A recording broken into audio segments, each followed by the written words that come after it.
Assalamu alaikum. Welcome to the briefing room. I'm your host, Awoowe Hamza. Today's going to be a little bit different. Today I have a very special co-host. Her name is Samira Ahmed. Samira, Assalamu alaikum and welcome to the show. Alaikum assalam. Thank you for having me. Thank you. So obviously we're going to cover some of the headlines. If you want to just start us off. Yes, sure. Well, the first story is really positive. It's about DAHABSHIIL, who have now won their High Court battle to keep their account open with Barclays Bank. As you know, it's been quite a grueling few months trying to keep this account open. The majority of other remittance accounts have now closed as of September 30th. But thankfully, they've managed to secure this interim injunction, which has the effect of preserving DAHABSHIIL's banking arrangements. Now, this is just a temporary injunction. There will be a full High Court hearing at some point in 2014, which is yet to be confirmed. So I'll be really interested to see what DAHABSHIIL will be doing. If they'll be able to come up with some sort of a long-term solution before that date, or if we'll be in the same position this time next year. I agree. I mean, it's not just DAHABSHIIL here. It's one of the reasons that it has gone so successfully is because the community got behind them. It was a little bit shaky in the beginning. The community wasn't as informed as we would like them to be, but it was really good. It's the moment that we got the news out there, the community got behind them. So many different organisations started working together and started helping out, and it was really good. So we have to continue lobbying the government. And make sure that obviously we can get something that allows us to send money back home to our brothers and sisters. But so far so good. It's good news. I agree. Right, well, the next story is a little bit more depressing. I'm not sure if you've heard of the BURQA bandit, as I've named him. The latest terror suspect facing over 20 alleged breaches of his Terrorism Prevention and Investigation Measures order. Mohammed Ahmed Mohammed was caught fleeing from the Acton Masjid in West London, covered in a burqa, and he was due to make his appearance at the Old Bailey last week. He's been accused of training in Somalia with Al-Shabaab and fighting with them. And he had been remanded in custody when he had been accused of the breaches but was later granted bail. So Mr. Mohammed, who's 27, actually disappeared on the 1st of November after leaving the mosque in his disguise. And there's CCTV footage which has now caught him. And I'm sure you've seen his images painted across the images of a lot of national newspapers. So it'll be interesting to see how this pans out. It is. I mean, it's not just what they say he did. I mean, he was claiming, for example, that the UK was complicit in his torture. Back in 2011 as well, and that the UK security services were involved in extracting him out of Somalia and bringing him back here. But so far, yeah, I don't know what to say. It's one of those things where we, as a community, have to try and get together. We have our mothers, we have our fathers, we are involved with the masjids, we have our organisations, and I feel that unless everyone takes an active step towards the prevention of some form of radicalization. And I know they have blown it up and it's a really big thing. But if we look at percentages, obviously, of the whole Somali community out here, it is not that big. But we should still address it. And it's a topic that needs to be addressed. And there are more and more things that are happening right now. So I feel that if we as the public and our community organizations and our leaders and the leaders from the masjids and our parents, if we can all get together, everyone does their little bit, we can hopefully prevent and help anything else. I mean, just if I can quickly jump in, this is something that's really important to understand. This also has some rather negative implications, not only for the Somali community or Muslims, but the women in particular. I mean, we have a lot of our very brave sisters that are, donning niqab or burqa in this country at the moment. And we've got a very senior, we had an ex-minister, Jeremy Brown, calling for a national debate to see whether or not the burqa should be banned in the UK. So by donning this disguise and running away, it really does impact our women. I agree, and it's one of those things where we have to be able to protect our image, not just as Somalis, but as Muslims. So we'll just follow the story, we'll see how it goes. Right, okay, and for our next story, we have the US drone strike. that killed 2 leading Al-Shabaab members on the 28th of October. 2 senior members of the militant group, including Ibrahim Ali, who was actually Al-Shabaab's lead explosive expert, were among the dead, and that's according to Reuters. The strike, I think, is further a sign just to demonstrate US's intensifying military intervention within the region. And it'll be interesting to see how this plays out, especially following the tragic Westgate attacks in Nairobi. And it's the drone strikes, not just in Somalia, but obviously around the world, have been under heavy criticism for a while now. But especially now, we have Amnesty International, we got Human Rights Watch. When we had that case of the grandmother who was just, she was in her garden, she was picking some vegetables, and she was killed by a drone strike. There are others, obviously, so many more incidents that have happened, not just in Pakistan, not just in Afghanistan or Iraq, but in Yemen and other places around the world. So we have Pakistan's Prime Minister, obviously, right now, who said that he wants all of this to end. And we have to look at not just the type of drone strikes, but where are these drone strikes coming from? I mean, the closest base to the Somali regions is Djibouti, where the Americans have a base. And I don't think anyone really has put any pressure on removing that base or anything else like that. So it's something that right now needs to be looked at. It's as a president who has won the Nobel Peace Prize, to be killing so many civilians indiscriminately, it's a bit hypocritical, but see how it goes. Yes, so we have a very hot topic right now that's being discussed all over social media. YUSUR ABRAR, the Somali Central Bank governor, the first woman to be appointed, has now resigned. Yeah, I remember reading about it, hearing about it even before it was confirmed, and it's a little bit disappointing. I'll be honest. It's one of those things where I think to myself, she was the first female central bank governor. She was, the one that everyone was looking to change things, to change the systems. And I feel, don't get me wrong, it's a personal decision for herself, but I felt a little bit disappointed that the context of the situation wasn't put in place for her to be able to do her job properly. And in her resignation letter, she said obviously that and I quote, "From the moment I was appointed, I have continuously been asked to sanction deals and violate my fiduciary responsibility to the Somali people as the monetary authority." Now, someone who says that, I'm thinking she wanted to do the job, but she just wasn't able to do it and wasn't given the proper support to do it. And if anything, there were forces working against her. I mean, in another part of the letter, she said, and I quote, she believes that these deals put frozen assets at risk and open the door to corruption. Now, corruption is something that we hear again and again. It's not a word that I like to hear, but we hear it again and again, especially when it comes to the central bank. I mean, wasn't there a previous corruption allegation against a central bank governor? Well, that's right. YUSUR's predecessor, Abdulsalam Umar, had come down with a lot of allegations against him with the UN monitoring group on Somalia, claiming that he played a major role into turning the central bank into a slush fund. We have a video here now. The UN report indicates that the Central Bank of Somalia is used to push private and not national interest. What do you say of the allegations of irregularities that millions of dollars have been withdrawn from the Central Bank of Somalia to private accounts? I am completely surprised, perplexed that a representative of reputable organizations as the United Nations can make such allegations without doing their due diligence, without inviting me and talking to me, and without visiting the central bank. I believe that these allegations are baseless, are malicious, and are uncalled for. Did you audit and found out that indeed these allegations are quite baseless and does not stand on facts?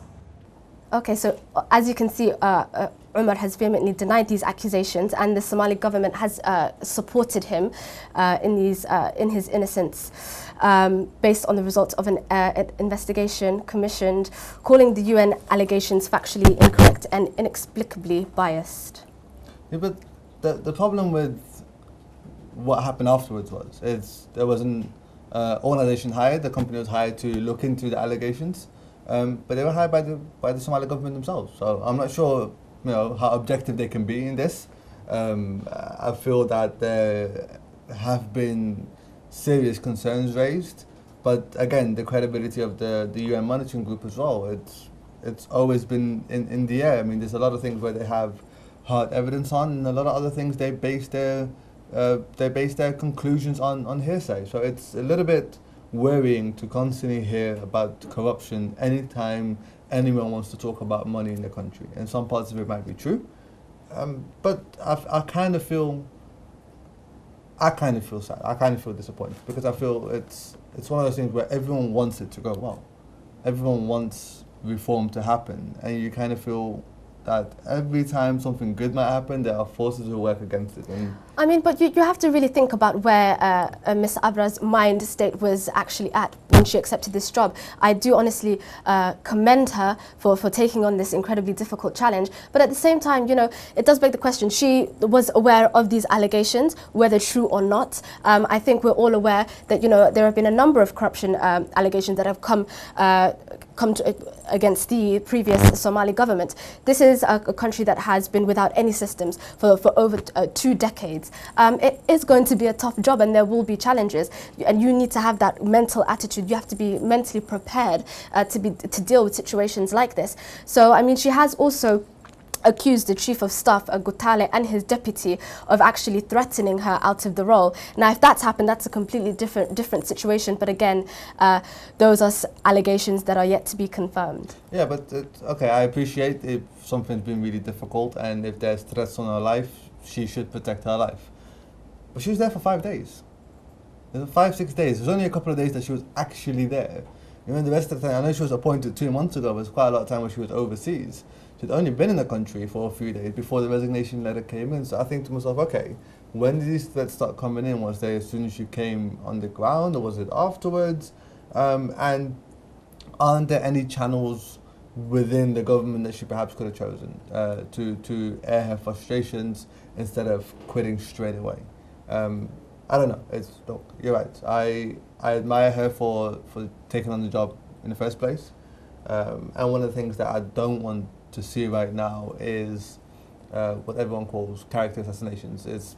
I don't want to see bad press about her purely because she decided to quit, and then they're going to try and find some dirt on her, because it inevitably will happen, I suppose, but it's not something that we should be doing. I mean, we don't even know if she had any allies on the inside of the government at all. The government has been pretty silent on this issue. We haven't heard any high-ranking minister or MP actually respond to these allegations. A spokesman for the Somali Prime Minister did say the federal government of Somalia has an unshakable commitment to good governance, but other than that, we haven't had a substantial response.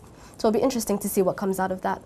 I know. I mean, we do have a particular quote from the spokesman for the Somali Prime Minister, Ridwan Haji Abdiwali, and he said, not saying much, we do not wish to comment on individual decisions, nor will we speculate about the resignation of the central bank governor.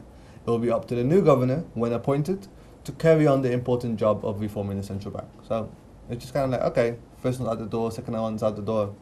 We'll see what the third one does. And we have to start looking at who's accountable. Do we have to start looking at the finance ministry, Ministry of Finance, and the minister himself? I don't know. We'll see how it goes. But as you said, it's disappointing, unfortunately. But we'll leave it there. It's as much time as we have for the first half, and hopefully we catch you guys after the break. Thank you.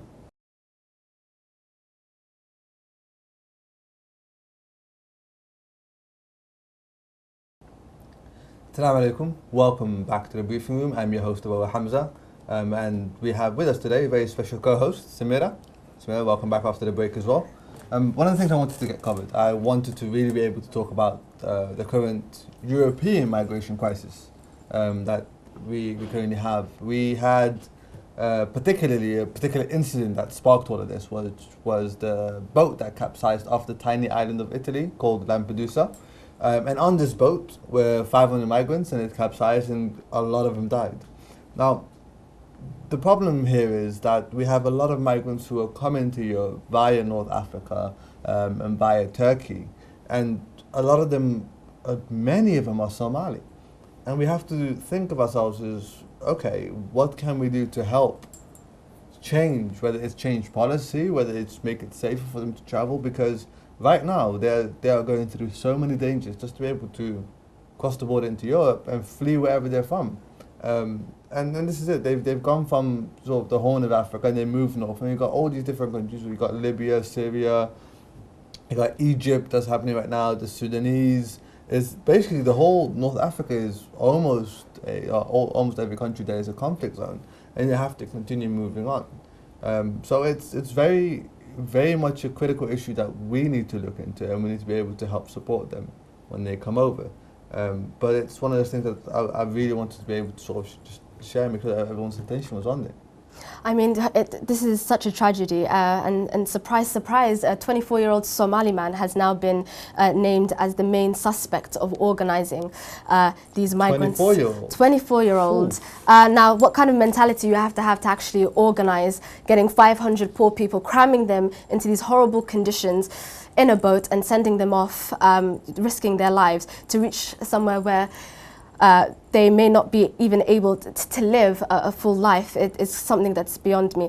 I mean, these migrants pay thousands of dollars. It's estimated that around $3,000 is paid by each migrant, and they're trafficked between the Sahara to Libya, where they're detained in camps. Now, some of the survivors have actually now made accusations that the people who have been trafficking them tortured and raped them while they were detained in that camp.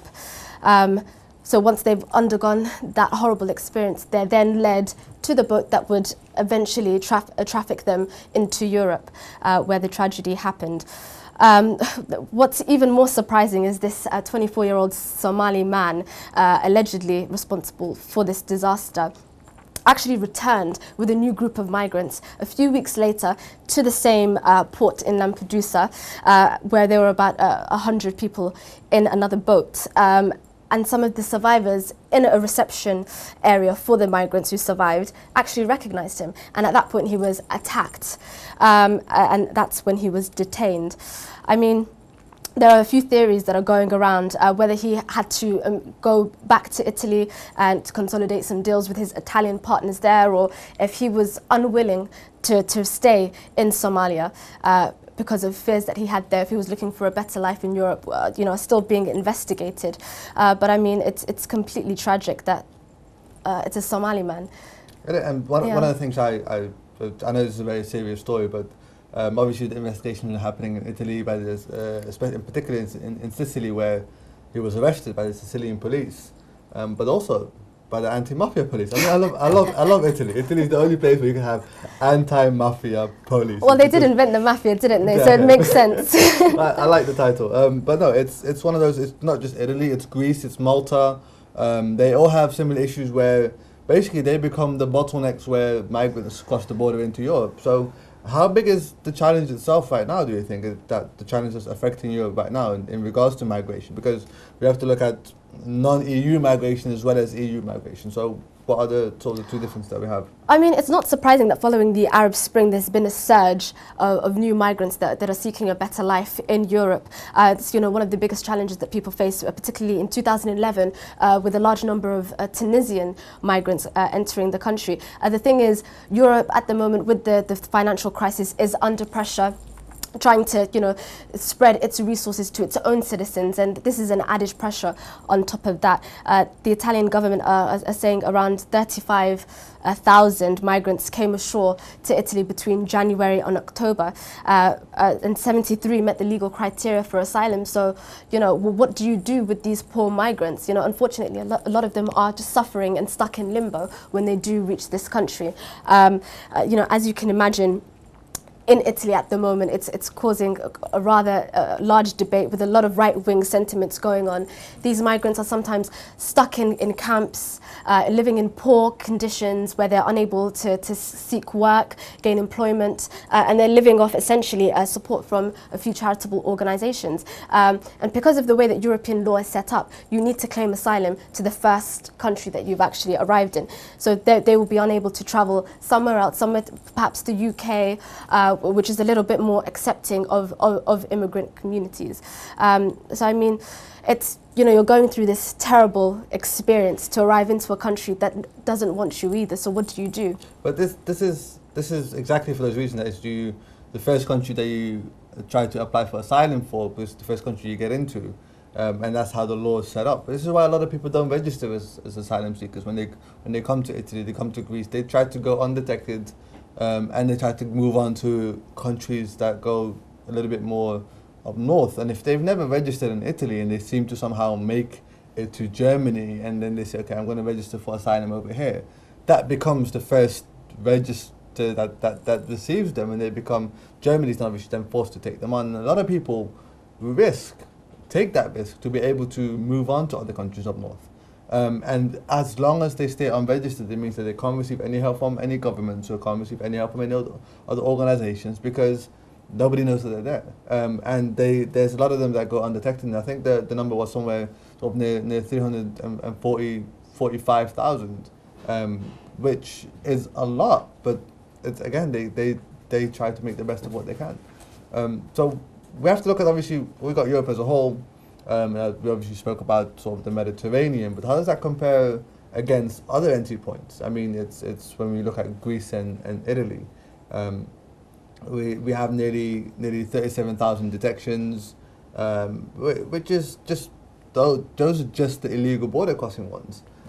So it's something that's affecting the whole southern area of Europe, and in comparison to people smuggling migrants into the EU via Eastern Europe, and which often, you know, the people who are being smuggled or trafficked into Europe are being hid in lorries and those kind of things. And there's been a high surge of Chechens being trafficked into Europe, and it's kind of think, okay, so if you have sort of this group being trafficked into from one side, we have the other group coming in from the south, from North Africa and from the south of Europe into South Europe. So where do most of the migrants really come from? Well, we'll just put up a chart here. As you can see, the majority of asylum applicants are currently coming from Afghanistan, Chechnya, which puts Russia second, Syria, Pakistan, Serbia, which is followed by Somalia. I mean, one of the questions that we need to start asking is, you know, how much are we responsible for creating this positive image of a life in Europe that encourages these migrants to take this deadly route to come and live here? A lot of us are struggling. If we look at the Somali community here in the UK, unfortunately, we are, you know, one of the most underprivileged communities that don't necessarily, not necessarily integrated as well into society as our other ethnic minority counterparts. You know, the Somali government also does need to kind of take a role in the perceptions that they're painting as well. You know, are there public service announcements that are going out? Can media actors step in and kind of paint a more harsh and real reality of what life is really like in Europe? But is it just the media actors or the government, though? I mean, isn't it more to do with us? I mean, the majority of us, when we go back, we might have, I don't know, we go on holiday for 6 weeks and we take £1,000 with us to be able to, we've saved that up somehow, some way. And we go and spend it there, and it's big money.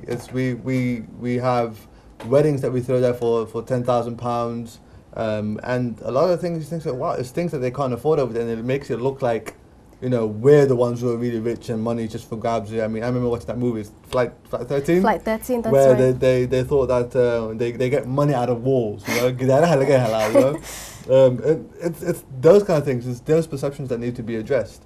So it's not just, I don't think it's just the media actors or the government. I think we play a part in that perception.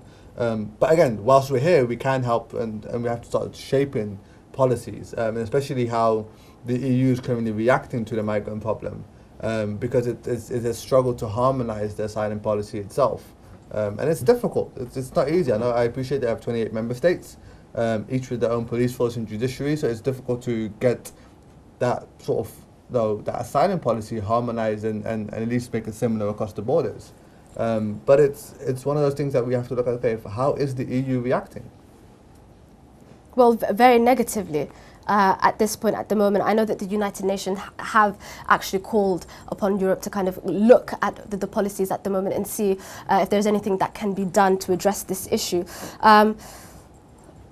But at the same time, you know, it is something that is very sensitive. You know, we're seeing, like I said, right-wing sentiments growing across Europe. And, you know, the native communities are not really willing to take these people on. And that's, again, something that's being encouraged by the media. So that puts the politicians under pressure. I think perhaps that's why it's important for, you know, immigrant communities who have now settled in their countries of choice and have gained citizenship to really lobby their politicians, really raise their voices. If we've been lucky enough, you know, to be granted some sort of status, and we now have rights, it's important that we are the ones that are lobbying and fighting for the rights of other migrants, so they can seek the same kind of rights and privileges in this country. Yes, you know, that there will be pressures to the NHS, to schools. We already see that. But at the end of the day, I think, you know, there is a moral responsibility that we really need to think about. So how much are we really doing? Is it because we now have our British passports or German passports, Dutch passports, that we've kind of grown comfortable in our lifestyles and we're not really too concerned? But we're all too happy to kind of sell that image of a rich and luxurious life of Europe without saying much? Or, you know, will we actually begin to wake up and really fight for our rights? Because I think one thing that's really important today, you know, that there is a lot of kind of horrible language that's being used against immigrant communities. They'll be talking about migrants that don't have status here today, but they'll be talking about us tomorrow.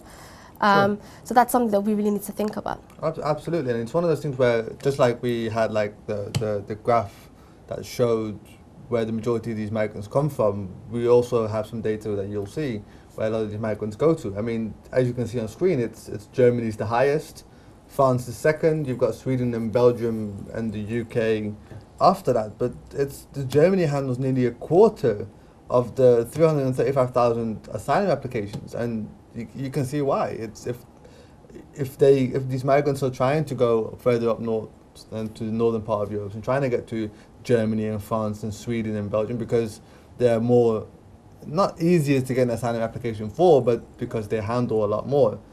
So it's one of those things where we have to look into where we think, okay, a lot of these take risks, and we have to be able to mitigate that risk and make sure that we provide the right type of information to everybody. But I think that's all we've had time for today. So first of all, thank you for coming on to the show. It's been an absolute pleasure to have you on here. And it's obviously, thank you all for watching. It's, you know, been a pleasure having you all. If there's anything else you'd like to obviously get involved with or like to, you know, make sure that we cover, make sure you just give us a shout. You can drop me a message on Twitter, and my Twitter ad obviously you can see on screen. And thank you for watching the briefing room. I've been your host, Awoowe Hamza. Have a good evening. Why did I stutter at the end?